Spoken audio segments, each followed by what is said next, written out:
Ito yung tinaniman natin last time ng pipino. Naharbisan natin to ng 2 tonelada. So after ng pipino natin, pinahawa natin, then nilagyan natin ng sitaw naman. Parang nasa ganun, medyo sayang kasi yung ating last time. Para mapakinabangan natin, matibay pa naman. So nilagyan natin siya ng sitaw. Kaya tayo yung mga sitaw niya. Kaya nag-aabono ako ngayon.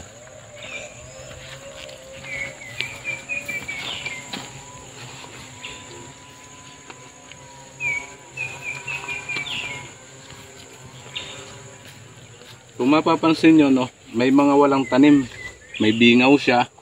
So ang gagawin natin, yung iba naman natin na tanim ay dalawahan. So ililipat natin yung isa, iuhulip natin. So para maging kumpleto rin yung tanim natin dito sa area. So kaya may dalawahan minsan na nakatanim para panghulip doon sa mga namatay. So yun yung ginagawa natin.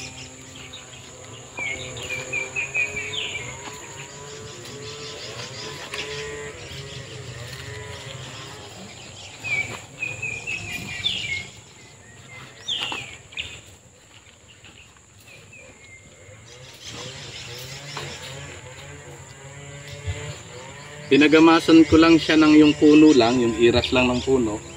Kasi pagkalipas nung pagkatapos natin itong abonong to, ipatabon naman, aararuhin to ng kalabaw, itatabon itong lupang to, itatabon do sa puno ng ating tanim na sitaw.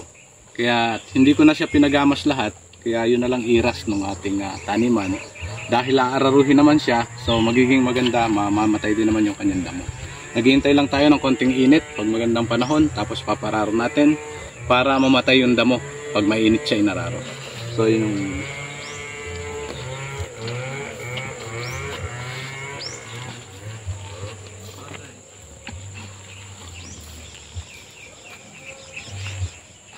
so katulad dito, kung mapapansin nyo, ito dalawa siya, dalawa yung kanyang puno.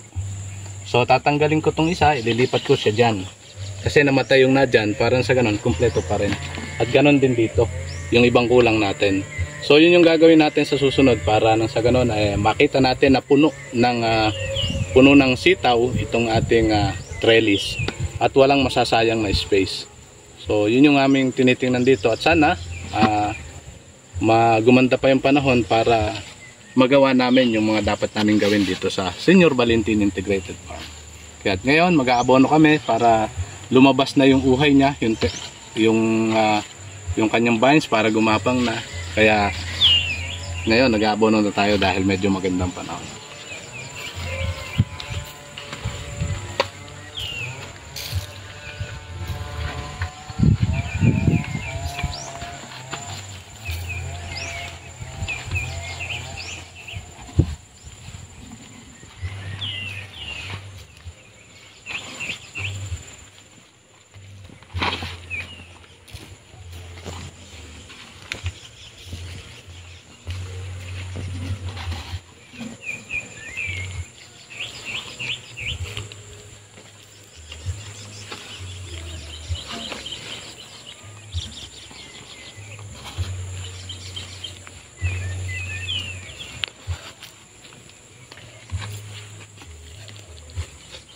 Sa ganitong bukid, halos wala talagang tigil ang trabaho kung tutusin. Kasi after nito, after nung kanina, nag-fertilize tayo ng ating pepino doon sa kabila. Then, ito yung ating sitaw. At pagkatapos niya, kita nyo, kailangan na rin hawanan yung ating lakatan. Yung tanim natin ng mga saging. Kailangan na rin natin siyang i-weeding, ng ring weeding. Then, kailangan din natin i-fertilize. So, maraming trabaho sa Senior Valentin Integrated Farm.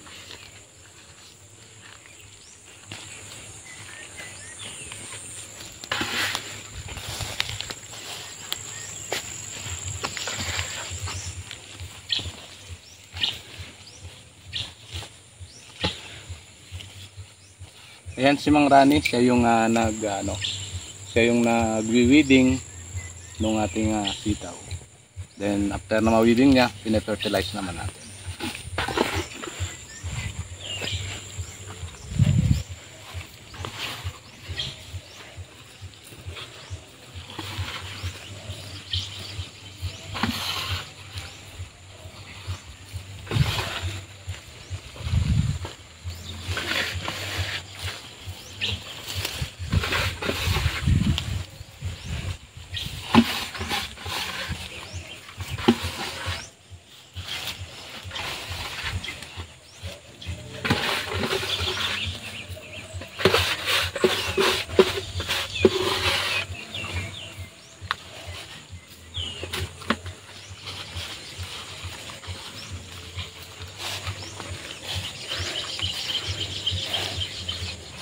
So yun lang muna. Maraming salamat and happy farming sa ating lahat. Nakita lang namin yung activities namin ngayong araw na naglagay kami ng fertilizer do sa ating mga tanim. Ito'y sitaw, yung kanina ay pipino. So maraming salamat and thank you.